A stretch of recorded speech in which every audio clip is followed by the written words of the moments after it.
समुद्र की गहराइयों में छिपा जहाजों का रहस्य। 107 साल बाद मिला एंड्योरेंस जहाज। अर्नेस्ट शेकल्टन का है खोया हुआ जहाज। समुद्र के दुनिया और जहाजों का संबंध कुछ अलग सा ही रहा है। इनके बारे में न जाने कितनी ही कहानियां लिखी गई हैं। इन सब में कुछ काल्पनिक हैं तो कुछ हकीकत पर आधारित हैं। बात चाहे टाइटैनिक जहाज की हो या फिर एंड्योरेंस जहाज की, ये वो किस्से हैं जिन्हें दुनिया शायद कभी भुला सके। टाइटैनिक जहाज अपने समय का दुनिया का सबसे बड़ा जहाज माना जाता है। जब यह डूबा तो पूरी दुनिया सख्ते में आ गई थी। इस जहाज की लंबाई 882 फीट और वजन 46,000 टन था। ये केवल एक जहाज ही नहीं था, बल्कि एक ऐतिहासिक संरचना भी थी जहां दुनिया आधुनिक तकनीक देख पाई थी। 10 अप्रैल 1912 के समुद्र में डूबने वाला टाइटैनिक कई साल तक, बल्कि अभी तक लोगों के बीच चर्चा का विषय बना रहता है। ये साउथहैम्पटन इंग्लैंड से समुद्र में डूबने से पहले सिर्फ 4 दिनों के लिए रवाना हुआ था। खूबसूरत जहाज जो दिखने में बेहद शानदार था, निश्चित रूप से डूबने लायक तो नहीं था, न ही इसमें सफर करने वाले यात्री और कर्मचारी। टाइटैनिक का ये पहला ट्रिप था जिसे वो आखिर तक पूरा ना कर सका।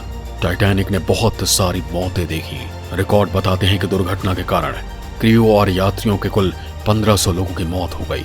इस त्रासदी में 832 यात्रियों और 650 स्टाफ के सदस्यों की जान चली गई। टाइटैनिक का मलबा 1985 में ही अटलांटिक महासागर के नीचे खोजा गया था। टाइटैनिक का मलबा 15 वर्ग मील के क्षेत्र में हर तरफ देखा जा सकता है। इस जहाज के डूबने की कहानी को लेकर भी कई अलग अलग किस्से हैं।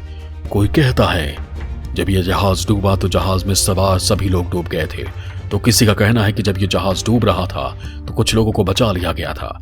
इस डूबते जहाज के साथ शायद इसकी सच्चाई भी समुद्र की गहराइयों में डूब चुकी है। लेकिन एंड्योरेंस जहाज की कहानी भी किसी रोचक से कम नहीं है।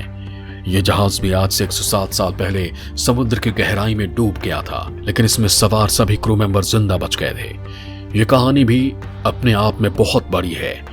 बर्फ की चट्टानों से टकराने से डूबा जहाज।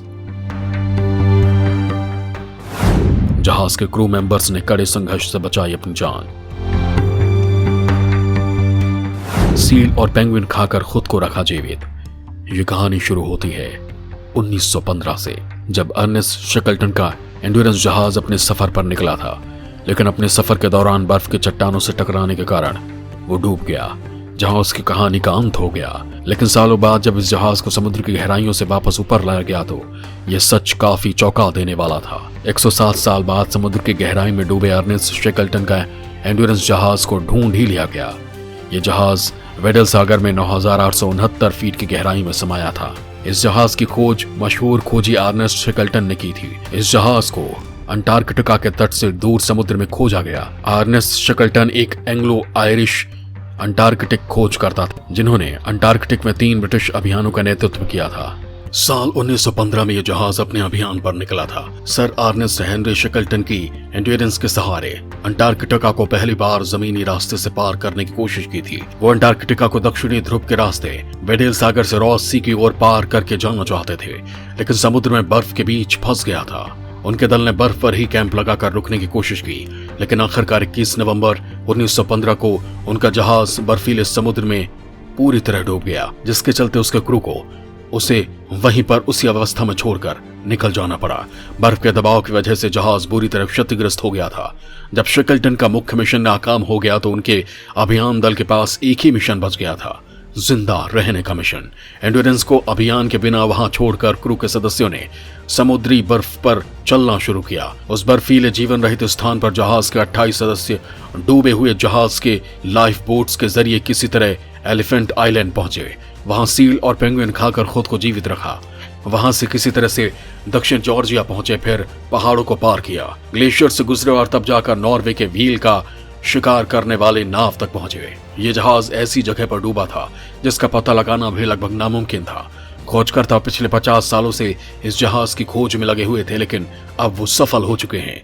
100 साल से ज्यादा वक्त तक ध्रुवीय शोधकर्ताओं ने उस जहाज के मलबे को तलाशने की कोशिश की, लेकिन अब जाकर सफलता मिली है। खोजकर्ताओं ने बताया कि जहाज की लकड़ियां हालांकि खराब हुई हैं, लेकिन अभी भी वो अपने स्थान पर दिख रही हैं और जहाज का नाम एंड्योरेंस तो साफ नजर आ रहा है। आर्कियोलॉजिस्ट मेंसन बाउंड ने कहा कि बिना किसी अतिशयोक्ति के कहूं तो यह अब तक का सबसे बेहतरीन लकड़ी का जहाज है जो मैंने कभी दूर दूर तक ऐसा नहीं देखा है। उनके मुताबिक ये सीधा खड़ा है, समुद्र तल पर पूरे गर्व के साथ सही तरीके से है और ये जहाज पूरी तरह से संरक्षण लायक शानदार स्थिति में है। बाउंड ने कहा कि 50 साल लंबे करियर में यह सपना पूरा हुआ है। उनके खोए हुए जहाज के तलाश के प्रोजेक्ट को फॉकलैंड्स मैरीटाइम हेरिटेज ट्रस्ट ने एक दक्षिण अफ्रीकी आइस ब्रेकर अगुलहास 2 का इस्तेमाल करके अंजाम दिया है। इसमें दूर से संचालित सबमर्सिबल का उपयोग किया गया है। इस खोजी अभियान के लीडर वायुवृद्ध ध्रुवीय भूगोलवेत्ता डॉक्टर जॉन शीयर्स ने इसका पता लगने पर कहा कि मलबे का पता चलना एक अविश्वसनीय सफलता है।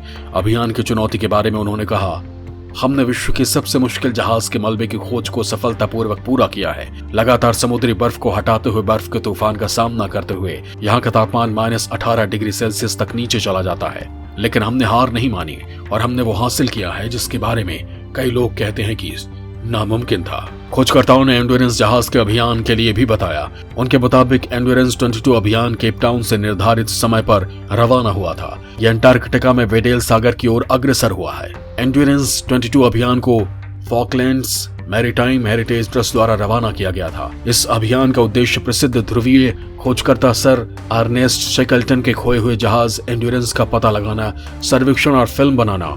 इस अभियान को कुल 35 दिनों के लिए समुद्र में संचालित किया जाएगा। इसे SA अगुलहास से चलाया गया, जो दक्षिण अफ्रीकी बर्फ तोड़ने वाला ध्रुवीय आपूर्ति और अनुसंधान जहाज है। ये दक्षिण अफ्रीकी सरकार से संबंधित है और इसका प्रबंधन दक्षिण अफ्रीकी कंपनी अफ्रीकन मरीन सॉल्यूशंस द्वारा किया जाता है। इस अभियान का नेतृत्व डॉक्टर जॉन शीयर्स ने किया था, जो एक ध्रुवीय भूगोलवेत्ता और खोजकर्ता हैं। विंसेंट बाउंड अन्वेषण निदेशक हैं। वो फॉकलैंड में जन्मे समुद्री पुरातत्वविद हैं। एंड्योरेंस के मलबे को अंटार्कटिक संधि के तहत ऐतिहासिक स्थल और स्मारक संरक्षित किया गया है। ये टीम मलबे को बिना छेड़े या छुए सर्वेक्षण करने और फिल्माने के लिए SAAB के सब truth hybrid under water search वाहनों का उपयोग करेगी। ये तकनीक AUVs की विशेषताओं का उपयोग करती है। फाइबर ऑप्टिक केबल के माध्यम से वास्तविक समय में सतह पर डिजिटल सिग्नल भेजने के लिए रिमोट ऑपरेटिंग वाहनों ROV का उपयोग किया जाएगा।